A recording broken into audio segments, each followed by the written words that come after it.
Caríssimos, nós temos a alegria de poder receber aqui o Cristiano, que é da Bahia, salvo me engano, de Salvador, mas já está radicado em Castelo e teve a alegria de aceitar o nosso convite, vindo aqui dividir conosco os seus conhecimentos nesse tema tão relevante, despertar com Jesus.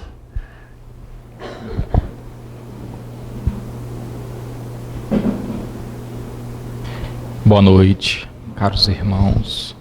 Satisfação imensa estar de volta, se eu não me engano, pela terceira vez esse ano, aqui no Irmão Tomé. É sempre uma satisfação e uma oportunidade ímpar de estar renovando as nossas energias espirituais sempre que vimos aqui.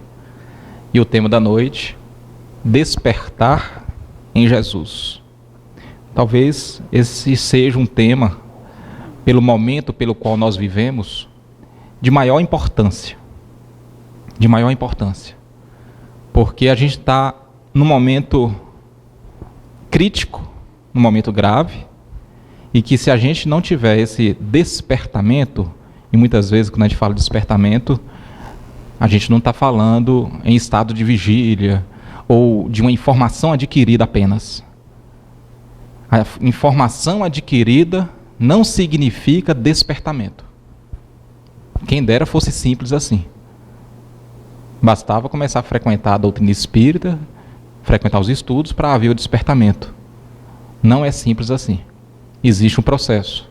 Mas antes, primeiro de tudo, nós temos que compreender e reconhecer a nossa condição de espíritos necessitados de despertar. Se a gente não tiver essa clareza, essa lucidez dessa necessidade, vai ser realmente mais difícil de despertar. Com certeza. Atualmente, do ponto de vista espiritual, nós nos encontramos numa posição evolutiva das mais complexas. Desde quando Deus nos criou como espírito, naturalmente, desde quando começamos a estagiar na fase hominal, essa fase, essa posição evolutiva em que nós nos encontramos na linha evolutiva, é a mais complexa. É a mais complexa, sem sombra de dúvida. Nós sabemos que o espírito, ele não retrograda, nem moral, nem intelectualmente. Nós trazemos para essa encarnação atual hábitos insalubres para o ser consciente. Hábitos insalubres. Frutos de vivências muito primitivas. Porque nós não apenas estagiamos na fase primitiva, na caminhada evolutiva, como nós nos estacionamos por um longo período nessa fase. Por um longo período.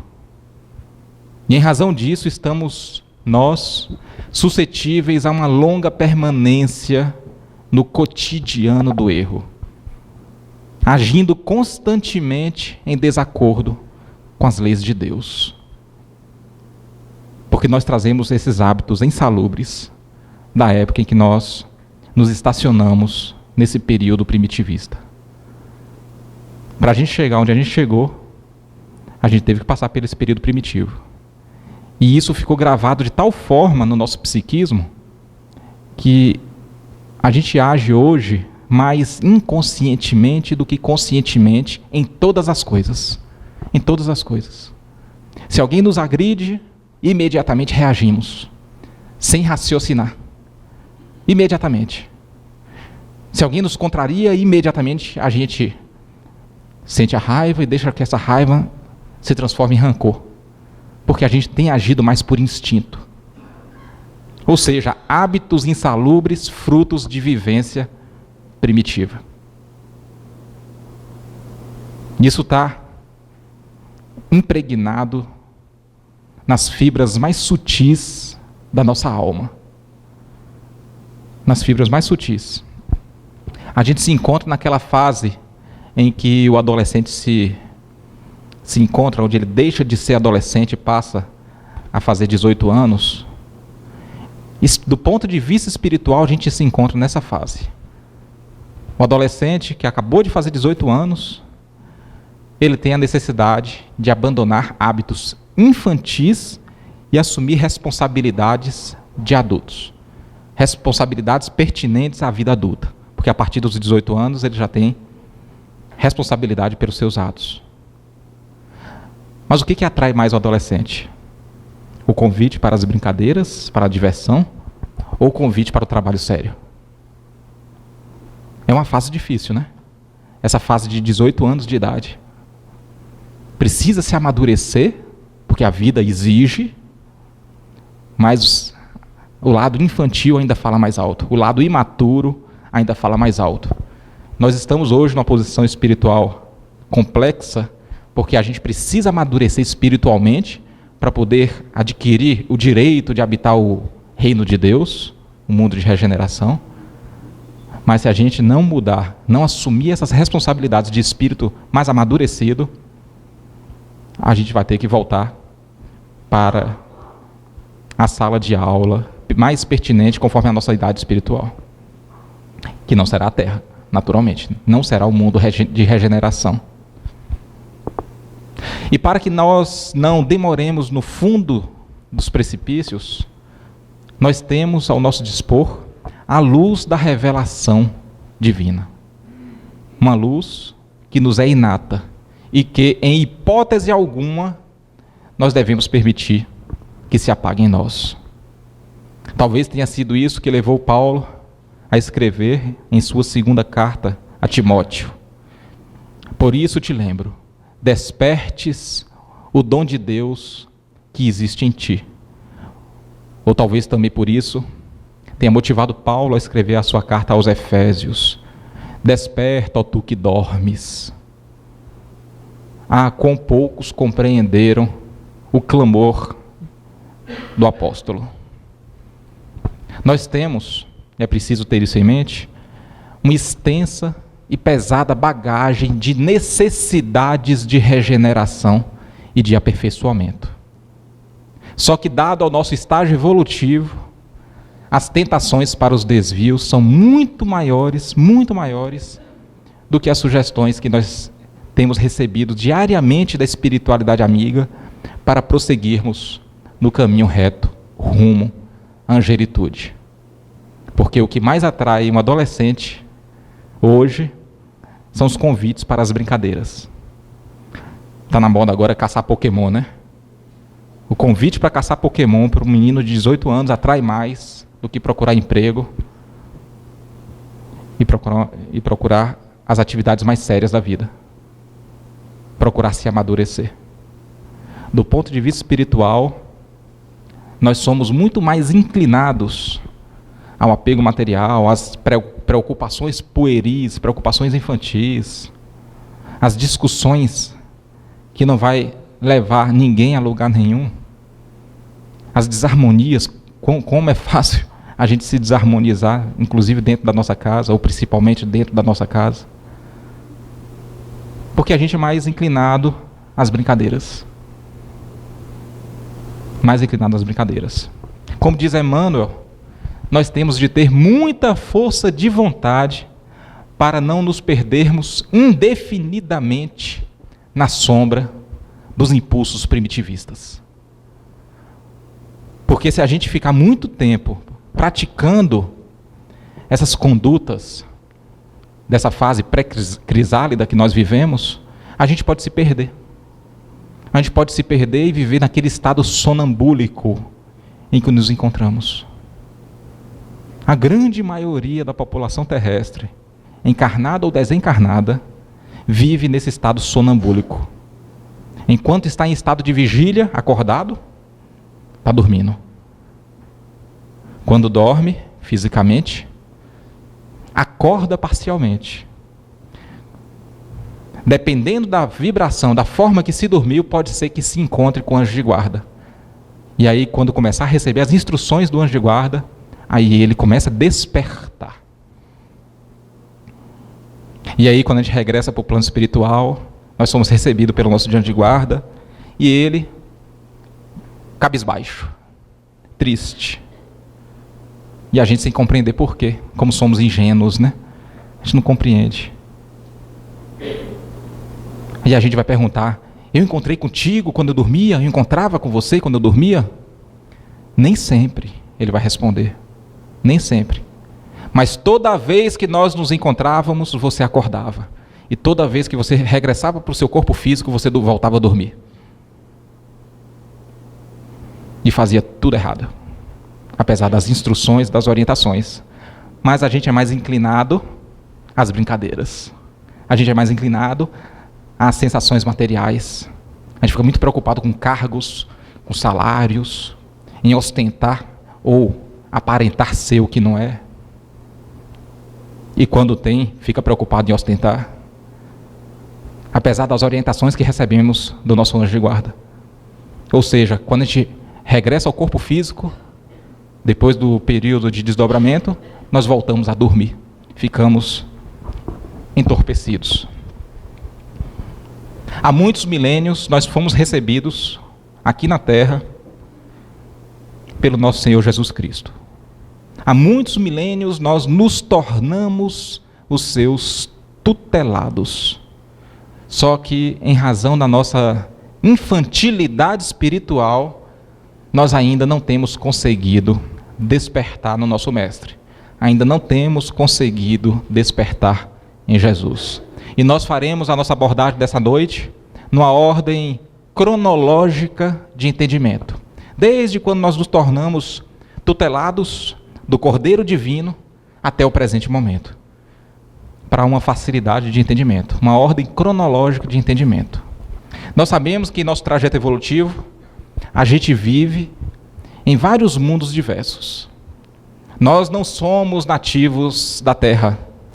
E nem a Terra será o nosso planeta final. Não somos nativos da Terra. E isso a doutrina espírita já nos revelou há um bom tempo. E o próprio Jesus, quando ele fala, eu venci o mundo, ele falou isso no primeiro ano de sua pregação. Então, obviamente, ele não estava se referindo aos tormentos que ele viria ainda a viver. Se ele fala que eu venci o mundo, naturalmente não poderia ser aquele mundo, não poderia ser a Terra. Teria que ser outro, já que ele não tinha ainda passado por tormentos. Mas a doutrina espírita deve trazer para a gente de forma muito clara a questão da pluralidade dos mundos habitados. Na questão 172 de O Livro dos Espíritos, Allan Kardec pergunta: as nossas diversas existências corporais se verificam toda na Terra? E a resposta não poderia ser mais direta e categórica. Não. Vivemos-las em diferentes mundos. As que aqui passamos não são as primeiras, nem são as últimas. São, porém, das mais materiais e das mais distantes da perfeição. Então nós não somos nativos. Não somos da Terra. Somos todos viajores da eternidade. E ao chegarmos aqui na Terra, Jesus, ele nos acolheu carinhosamente, qual um coordenador de uma escola de maternidade, de alfabetização, acolhe os seus alunos. E aí Jesus colocou todo mundo sentado no pátio da escola e passou as instruções por que estão ali, o que eles iam aprender. Mas a gente, quando frequentava o maternal, o prezinho, a gente lembra? Quantos aqui lembram da época que frequentou o maternal, o prezinho? E quantos aqui lembram das orientações do coordenador? A gente não lembra. Por quê? Porque a gente era muito infantil. Nossos interesses eram outros. Não é verdade? A gente queria mais saber de brincar. Mas a orientação estava sendo passada. A gente foi recebido com muito carinho aqui nessa escola, a que a gente chama de Terra. Com o passar do tempo, com o passar das experiências, nós iríamos adquirir mais maturidade para compreender a razão das coisas. O porquê de tanto sofrimento, o motivo do exílio, por que viemos aqui para essa escola. E aí, quando a gente chegasse nesse estágio de compreensão, nós receberíamos assim algumas instruções concernentes à nossa capacidade de entendimento, as quais viríamos a chamar de revelações. Revelações. E aí, com o passar do tempo, nós fomos amadurecendo. a tal ponto de adquirir uma capacidade de compreensão e atendimento para seguir um plano de ação. Um plano de ação. E quando a gente chegou nesse estágio de adquirir essa capacidade de entendimento para seguir um plano de ação, um grupo de poetas de escola, poetas anônimos, da comunidade de espíritos de escola, naturalmente sob a égide de Jesus, utilizou-se da esplendorosa mediunidade de Moisés para, há cerca de 3.600 anos, nos passar a primeira etapa do plano de ação, concernente à nossa capacidade de entendimento da época. Então, aquela escola, aquela coordenação, tinha um plano de ação. E dividiu aquele plano de ação em 3 etapas. Só que a gente não tinha capacidade para adquirir todas as 3 etapas de uma só vez. Então a gente foi amadurecendo, pronto. Adquirimos a capacidade de compreender a primeira etapa do plano de ação, que nos foi passado de forma poética, que nos foi passado de forma parabólica. Mas por que foi passado de forma poética, parabólica? Carlos Drummond de Andrade, ele diz em um de seus poemas: penetra surdamente no reino da palavra. Lá estão todos os poemas que esperam um dia ser escritos. Os primeiros capítulos da Bíblia hebraica, livro de Gênesis de Moisés, é no fundo uma poesia, uma extensa parábola. Mas por que a espiritualidade superior escolheu passar a primeira etapa do plano de ação de forma poética, de forma parabólica, de forma ilustrativa? Por quê? Para abordar alguns temas, nós precisamos da ajuda dos poetas. Porque, como diz esse nosso letrista brasileiro, tanto os poetas como os cegos podem ver na escuridão. O livro de Gênesis é uma narrativa simbólica, que retrata a condição humana, os desafios da humanidade. E por essa razão, escolhe um grande símbolo que por muitos e muitos milênios foi examinado por teólogos, foi examinado por filósofos, mas ainda não foi devidamente examinados pelos poetas. Adão e Eva. Adão e Eva é símbolo da família humana, é símbolo da família na terra, de todos nós, peregrinos, que tomamos um corpo de carne, na esperança de recolher os tesouros espirituais que construirão a nossa grandeza rumo à angelitude. E nessa história que começa com a descrição de um maravilhoso, de um promissor jardim, o que nós temos, na verdade, é a síntese de todas as esperanças e de todos os sonhos humanos. Quem aqui nesse salão nunca sonhou com um lugar onde todos pudéssemos viver de forma fraternal? Quem aqui que nunca sonhou com um mundo onde a justiça pudesse reinar sem nenhuma mácula de violência ou de injustiça? Quem aqui que nunca sonhou com um lugar em que não precisássemos de armas, porque todos estariam vivendo num clima de amor, de fraternidade, de esperança, onde não houvesse miseráveis, porque todos seriam irmãos e teriam oportunidades de trabalho para viver de forma digna? Quem nunca sonhou? Cada qual à sua maneira. Muitas vezes com visões incompletas, mas todos sonham. E o relato bíblico, ele reflete exatamente esse sonho humano, o sonho de uma família que viva, sobretudo, do amor. E nessa família reinava, soberano, Deus, como centro das cogitações. como uma fonte inexaurível de todas as dádivas. Só que, no entanto, narra a trágica história bíblica, que aquela família resolveu substituir a presença insubstituível do Criador pela presença do homem. Pela presença do homem.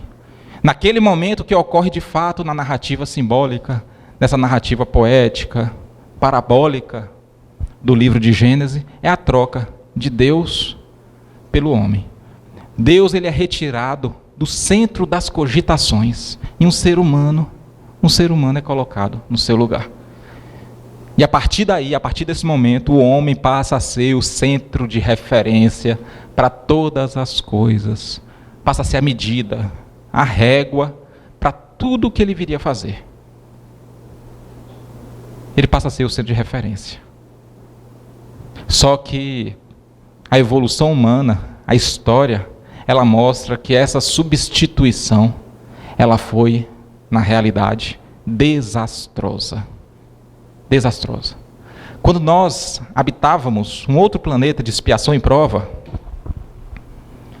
e a gente foi exilado aqui para esse planeta que tinha acabado de deixar de ser mundo primitivo, por que a gente sofreu esse exílio? Justamente porque a gente retirou Deus do centro das cogitações, infringimos várias de suas leis, não nos mostramos aptos para poder habitar naquela época um mundo de regeneração, e viemos aqui para poder aprender um pouquinho mais sobre as leis de amor. E é isso que retrata essa história bíblica. Exatamente isso. A primeira queda simbólica narrada nesse livro bíblico, ela reflete no fundo a ilusão humana de construir um patrimônio de felicidade sem as referências em Deus, sem as referências nas leis divinas e imutáveis. Deus é retirado do centro das cogitações e o ser humano é colocado para substituir o seu lugar. Deus, ele nos criou simples e ignorantes. Simples e ignorantes. Para que a construção espiritual da angelitude fosse obra de parceria entre o nosso esforço e o amor inesgotável de Deus. Como poderíamos nós pensar que seria possível evoluir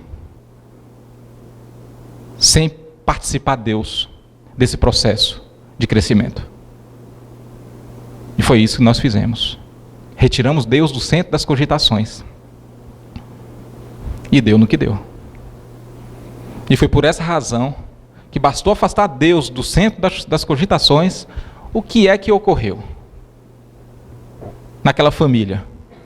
Que aquela família, Adão e Eva, retrata justamente a família universal. O que aconteceu quando Deus foi retirado do centro das cogitações? Um irmão assassina outro irmão. E o que é que acontece quando a gente sai aqui na rua agora e mata uma pessoa? Quando a gente assassina alguém, o que é que acontece? Nós não estamos assassinando um irmão? Nós não estamos promovendo a desunião da família universal?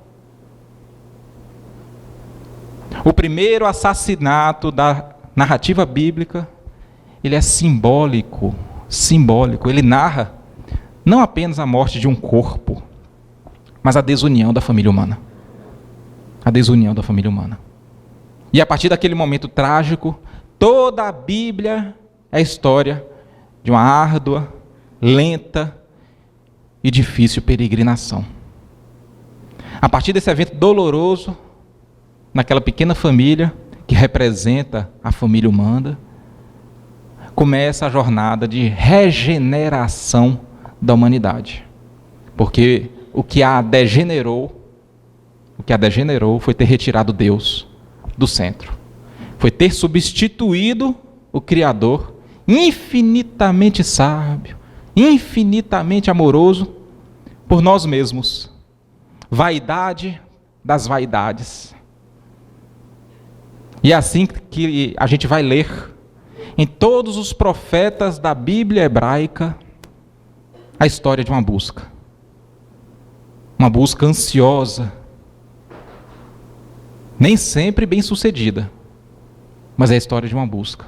A história bíblica é a história de fracassos, é a história de tormentos, de resgates, de expiações, de lutas, de aprimoramento, de enriquecimento da alma, porque nesses textos, na verdade, extraindo o espírito da letra, nós poderemos ler a nossa própria história espiritual. É o nosso passado desvelado em forma de poesia. Toda vez que nós abrimos um texto bíblico, nós não estamos diante de um livro. Nós estamos diante da nossa própria alma. Nós olhamos para as nossas reencarnações pretéritas. Olhamos para a nossa vida de experimentação, uma vida sem bússola, sem norte, porque toda vez que a gente pauta a nossa vida no Evangelho de Jesus, nas orientações do Messias, seja ele qual Messias for, porque Jesus é o Messias aqui do planeta Terra, toda vez que a gente pauta a nossa orientação, sem essas orientações provenientes de uma fonte divina, a gente fica sem bússola, a gente fica andando a esmo. Porque contrariamos voluntariamente as leis divinas, que estão escritas na nossa própria consciência. E pior, nós nos arvoramos em legisladores do universo. Ao olhar para um texto bíblico, nós encontramos a nós mesmos. E hoje, cada um de nós recolhe na presente existência as bênçãos semeadas e os equívocos lançados no tempo. Não fosse a misericórdia divina que intervém no processo, talvez nós caminharíamos num ciclo interminável de errar e reparar. Errar e reparar. Errando ontem para aprender hoje. Errando hoje para aprender amanhã. Errando amanhã para aprender depois.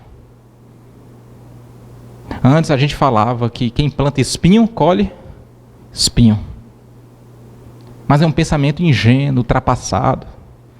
Quem planta espinho, na realidade, participa da colheita do espinho. Porque quem planta o mal não colhe o mal sozinho. Tem interferência da misericórdia de Deus. A gente não suportaria colher todo o mal que nós plantamos sozinho. Quem planta espinho e colhe espinho é um pensamento da lei de Talião.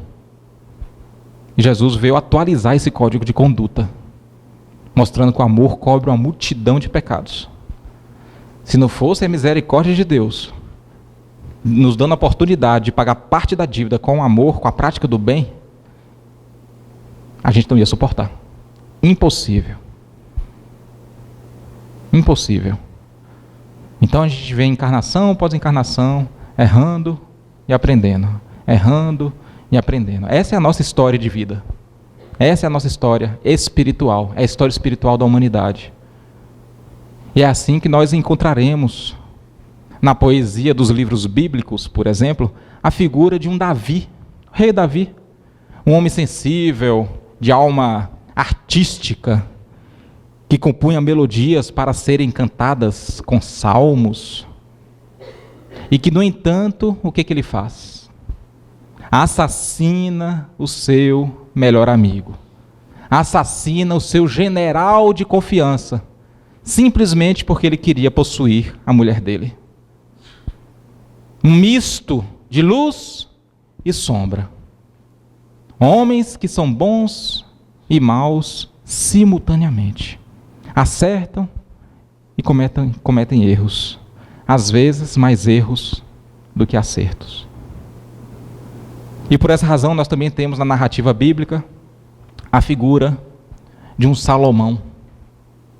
Um homem de extrema sabedoria, acostumado a resolver os conflitos do povo, e que, no entanto, se encanta com as suas riquezas, se encanta com as suas muitas mulheres, com as facilidades que a época lhe oferecia.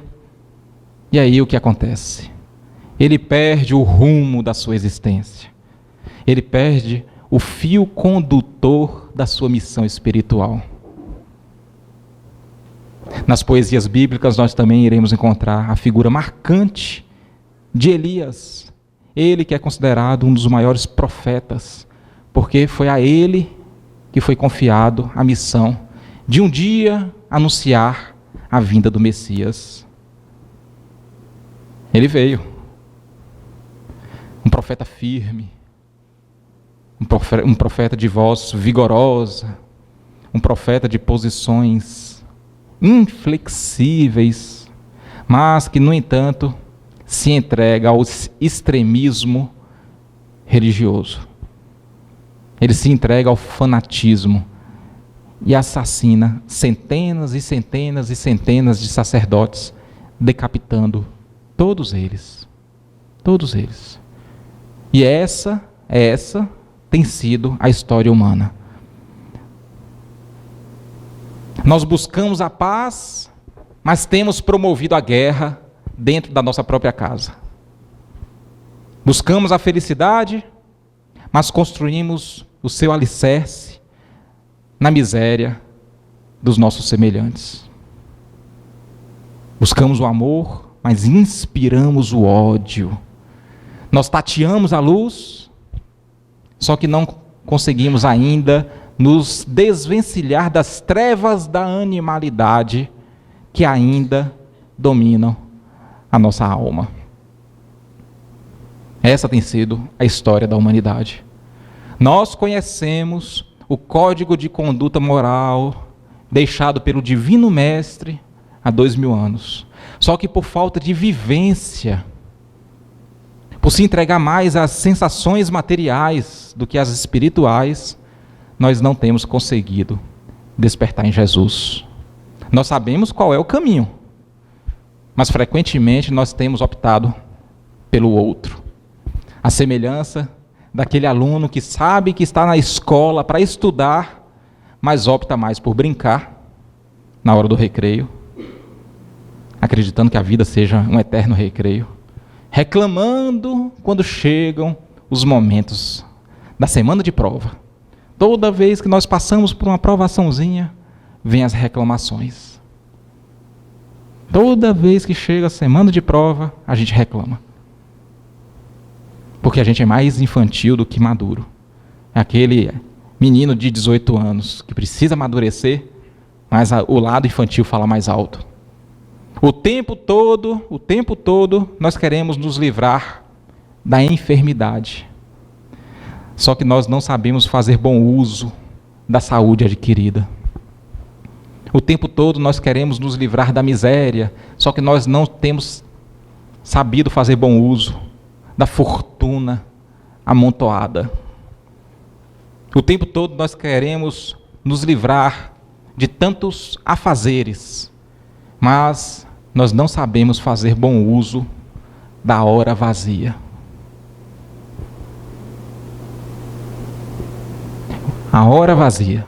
Porque Deus nos deu 3 recursos muito especiais, o que na parábola de Jesus ele chama de talentos: tempo, saúde e recursos materiais. Não importa ele qual o seu volume, qual a sua vultuosidade, mas ele nos deu esses 3 recursos.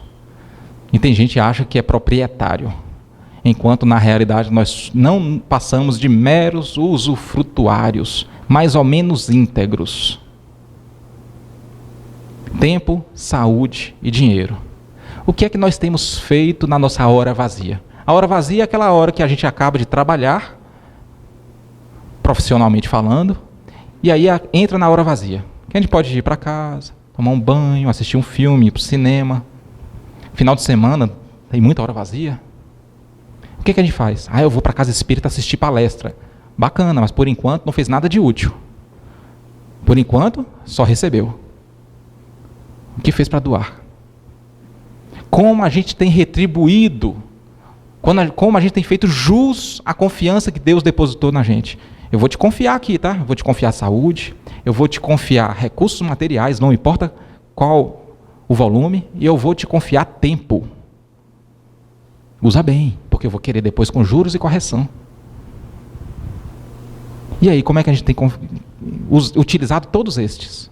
Todos esses. Eu não vou entrar nem no mérito do que a gente tem feito com a nossa saúde, muito menos do que a gente tem feito com o nosso dinheiro. Vamos refletir só sobre a questão do tempo, da aplicação inteligente da hora vazia. A gente tem aplicado a hora vazia mais em nosso favor ou em favor do próximo? E quando a gente aplica em favor do próximo, a gente tem feito com sacrifício e abnegação?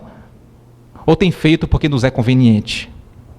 Quanto que nós temos saído da zona de conforto?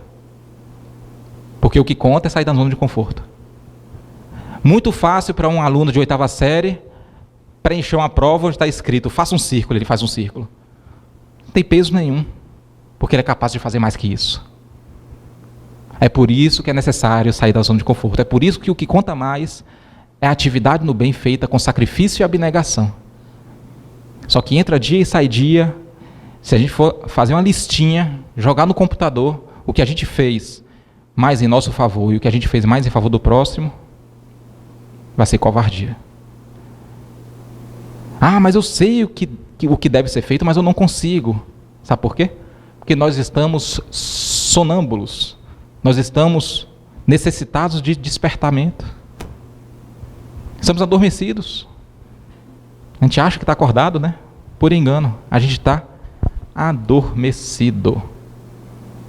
Aí quando chega na época da Páscoa, vem inúmeras pessoas que se dizem cristãs expressar a imensa gratidão que tem pelo sacrifício de Jesus.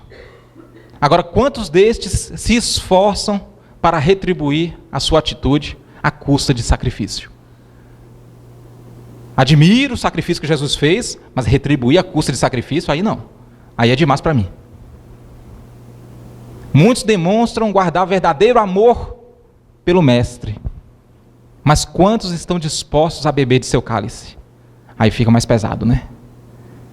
Aí fica mais difícil. Fica mais difícil. Porque o Cristo, ele não espera de nós a simples apreciação do seu sacrifício, mas principalmente que trabalhemos com abnegação, com disciplina na aquisição das nossas próprias virtudes. Só assim, só dessa forma é que iremos despertar para o verdadeiro sentido da vida. Só dessa forma. Porque quem apenas detém a informação se encontra na antessala da sabedoria. Porque a sabedoria definitiva é resultado da vivência. A gente tem que colocar em prática. Tem que colocar em prática. Não é fácil. E quem falou que seria? Onde está escrito que seria fácil? Não é fácil mesmo. Agora, se tiver em mente que a gente não está aqui a passeio, fica mais fácil. Fica mais fácil. Emmanuel, ele nos alerta no livro Vinha de Luz. A permanência nos círculos mais baixos da natureza institui para a alma um segundo modo de ser, em que a viciação se faz obsidente e imperiosa. A permanência nos círculos mais baixos da natureza institui para a alma um segundo modo de ser. Fica parecendo que a gente tem um avatar. Já assistiram Avatar? O corpo fica lá deitado e aí tem um bichinho azul andando para cima e para baixo. Fica parecendo que a gente tem um segundo modo de ser. De tão adormecidos que nós estamos. Mas por que fica parecendo que a gente tem um segundo modo de ser? Justamente porque a gente está insistindo em permanecer nos círculos mais baixos da natureza. Deixando-se alimentar, deixando vir à tona esses impulsos primitivistas. Alguém me agride, eu agrido imediatamente de volta. Essa ilusão de achar que somos donos de alguma coisa. Essa vaidade exacerbada, não só pelo corpo, mas por status social. Isso aí é permanecer nos círculos mais baixos da natureza. É isso aí que é permanecer no círculo mais baixo da natureza. E como é que nós nos retiramos dessa situação trevosa? Como que nós vamos despertar do que Emmanuel chama de sono enfermiço da alma? Enfermiço de enfermidade mesmo. Como que a gente vai despertar? O Evangelho de Mateus, ele registra uma fala interessante de Jesus acerca disso. Acerca dessa necessidade de despertamento e da urgência de se despertar. Da urgência de se despertar. Onde Jesus diz assim: e orai para que a vossa fuga não aconteça no inverno nem no sábado. E orai para que a vossa fuga não aconteça no inverno nem no sábado. A que fuga que Jesus está se referindo? Justamente a fuga daquela viciação mencionada por Emmanuel. Daquela situação trevosa. Daquele ciclo de natureza mais baixa em que nos encontramos. É, na realidade, um convite de Jesus para o despertamento. Jesus, quando disse, e orai para que a vossa fuga não aconteça no inverno nem no sábado, está na realidade nos convidando para despertar, mas para despertar o quanto antes. Jesus, ele nos alerta não apenas para a necessidade da fuga, mas para um melhor aproveitamento das nossas existências, que a gente chama de reencarnação, em busca de despertamento. Cada um dos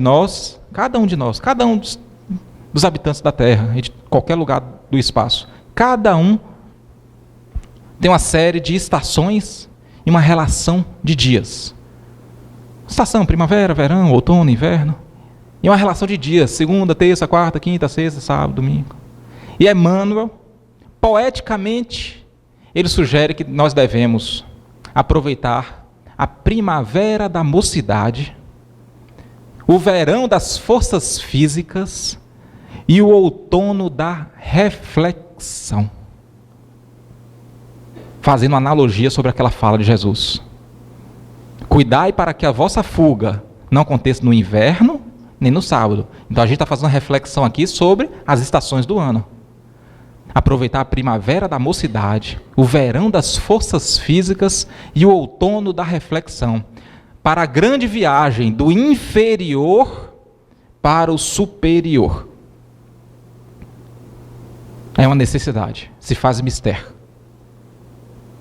Entretanto, infelizmente, a maioria aguarda o inverno da velhice, ou do inevitável sofrimento, quando o processo de expiação é muito severo. Quando a oportunidade de trabalho, nesse caso, já está no fim. Não no fim da vida, mas no fim da preciosa concessão divina. Porque a reencarnação é uma concessão divina das mais preciosas. E aí a gente vai aproveitar a primavera da mocidade. Aqui nesse salão tem poucos, né? O verão das forças físicas já aumentou o número. Ou o outono da reflexão. Aqueles que deixarem para sábado o que deveria ter sido executado na segunda-feira, será obrigado a recapitular a tarefa, só Deus sabe quando. Só Deus sabe quando. Urge a necessidade de despertamento.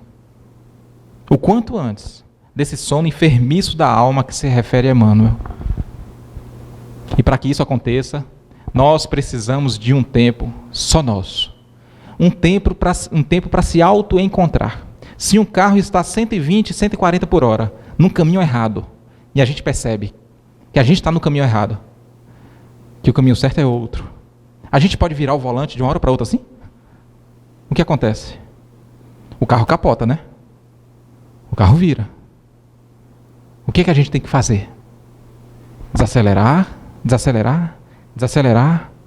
parar, refazer o trajeto, pega o mapa, chamado Evangelho, refaz o trajeto. Deixa eu ver se eu estou no caminho certo. Estou não, está cheio de pedregulho, está tudo errado. Esse caminho aqui que é o certo. E aí sim, depois dessas reflexões úteis, é que a gente vai tomar o rumo certo. Porque a gente precisa seguir o exemplo do apóstolo Paulo. Após a sua conversão em Damasco, ele passou um tempo no deserto. Paulo necessitou se recolher para se encontrar. Não foi de uma hora para outra.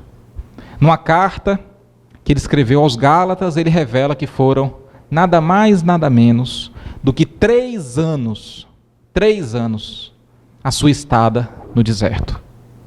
3 anos. Portanto, não foi uma noite que transformou Saulo, perseguidor de cristãos, em um dos mais atuantes servidores do Cristo. E este é o propósito do Evangelho de Jesus. Transformar Gesiel em Estevão. Transformar Públio Lentulus em Emmanuel.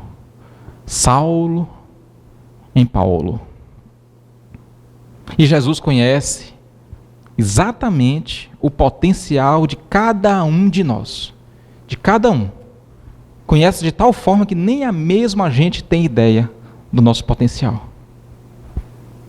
Toda vez que nós lemos o livro há 2000 anos, nós não conseguimos enxergar a figura de Emmanuel.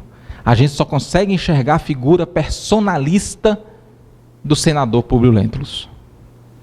Só que Jesus já conseguia enxergar a figura doce e fraternal do benfeitor. E Jesus só conseguia enxergar essa figura. Só conseguia enxergar essa figura. Nós precisamos buscar essa integração entre nós e Deus, através de um processo transformador. Porque a gente já percorreu várias estradas de Damasco, só que nós não aproveitamos a ocasião para poder fazer essa transformação. Só que sabe por que a gente não aproveita? Justamente porque esse processo é árduo, justamente porque esse processo é penoso. Mas o que a gente não sabe é que no final das contas, o esforço vale quanto custa. Ah, se a gente soubesse, a gente imagina, mas a gente não sabe. Se a gente soubesse, a gente tomaria coragem para iniciar esse processo transformador. E quando nós penetramos nessa integração divina, quando se dá essa união definitiva entre o Espírito e Deus, nós sentiremos a incomparável sensação de criatura redimida. De criatura redimida. Semelhante ao que o Paulo sentiu quando ele regressou ao plano espiritual. Paulo, visitando uma das suas últimas igrejas, nas suas viagens missionárias, ele é preso, mais uma vez. Sabe-se Deus quantas vezes que ele foi preso. Já estava acostumado, né? Já estava acostumado. Sozinho, naquela chuva densa, estava acostumado. Quantas vezes que ele passou por isso. E o executor diz assim, 40 chibatadas menos uma. Naquela época se falava dessa forma, que era um jeito de dizer 39 chibatadas. E ele ordena. O executor se prepara, estrala os dedos. E Paulo, inquebrantável, sereno. E começava a tortura. Nessa época se contava de trás para frente. 40, 39, 38, até 0. E Emmanuel, ele vem dizer assim, chegou o momento. Paulo se distanciou daquele ambiente e uma paz íntima invadiu a sua alma. Ele penetrara definitivamente no reino de Deus. É forte, né? Paulo, naquele momento, penetrara definitivamente no reino de Deus. Em paz. Sereno. Ao ponto de escrever aos Gálatas, de agora em diante ninguém mais me molesta, pois trago em mim as marcas do Cristo.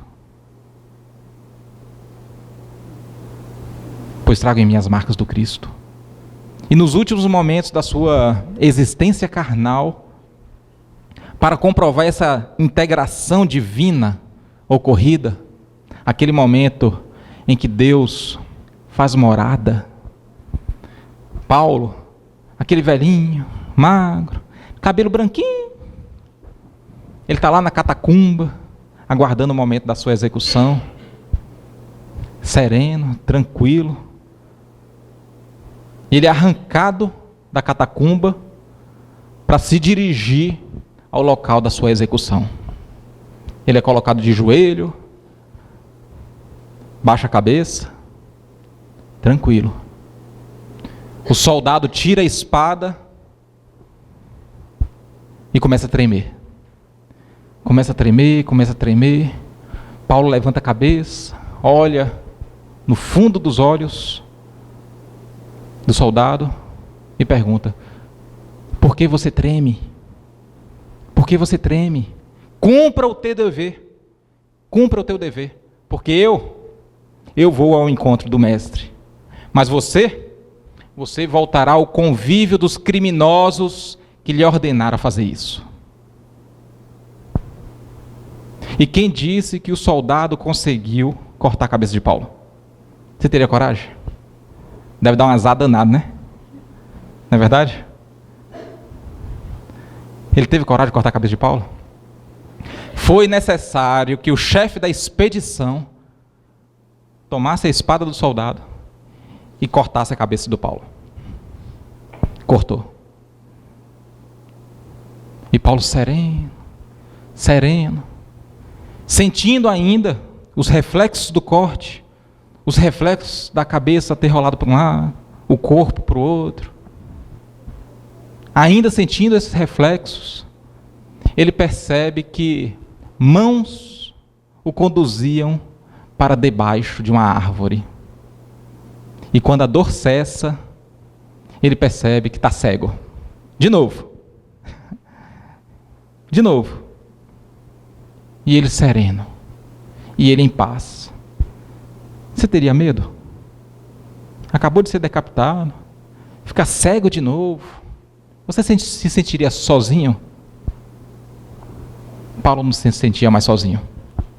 Porque ele estava integrado ao amor divino. A gente só consegue imaginar. Mas a nossa imaginação está muito longe da realidade. O que significa essa integração de Deus e Espírito. Paulo não se sentia sozinho, mesmo tendo sido decapitado, mesmo ter se encontrado cego novamente.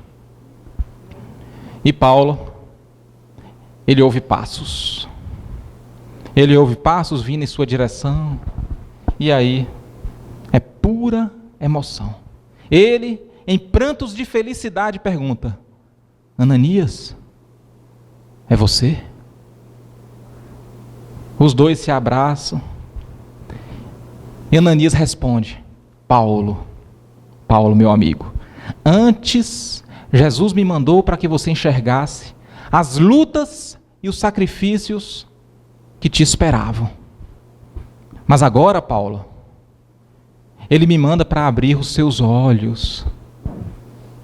Ele me manda para que você veja os presentes que te esperam na vida espiritual. Diz, meu amigo, diz, qual é o teu primeiro desejo como redimido? Qual é o teu primeiro desejo como redimido? E Ananias, percebendo a surpresa de Paulo, Ananias fala a frase mais suave que iremos ouvir em toda a nossa existência, desde quando Deus nos criou, até a eternidade. A frase mais prazerosa, mais gostosa que iremos ouvir. E Ananias diz assim: foi a última, Paulo. Foi a última. Esta foi a sua última encarnação. Você agora é um homem redimido. Ser feliz, meu irmão. Ser feliz. Prossegue a sua jornada nas regiões felizes no mundo espiritual. E ele prosseguiu. Continuou evoluindo, mas não mais em matéria densa. Não mais em matéria densa. Será um momento feliz para nós? Quando falar foi a última, acabou. E Paulo vivia aqui, nesse mundo de expiação e prova. e conseguiu fazer o seu despertamento. Conseguiu se transformar em perseguidor de cristãos para um dos mais atuantes servidores do Cristo. Ele conseguiu. Fez esforço, fez sacrifício, muito mais do que nós imaginamos. Ele conseguiu. E a gente pode perceber que despertar em Jesus é um processo de redenção. É um processo de redenção. Não é fácil. A gente sabe que não é fácil, mas é o caminho mais seguro. Desejo que Jesus abençoe a cada um de nós aqui presentes e que possamos, a partir de hoje, iniciar o processo de transformação rumo a esse despertar. Muita paz para todos.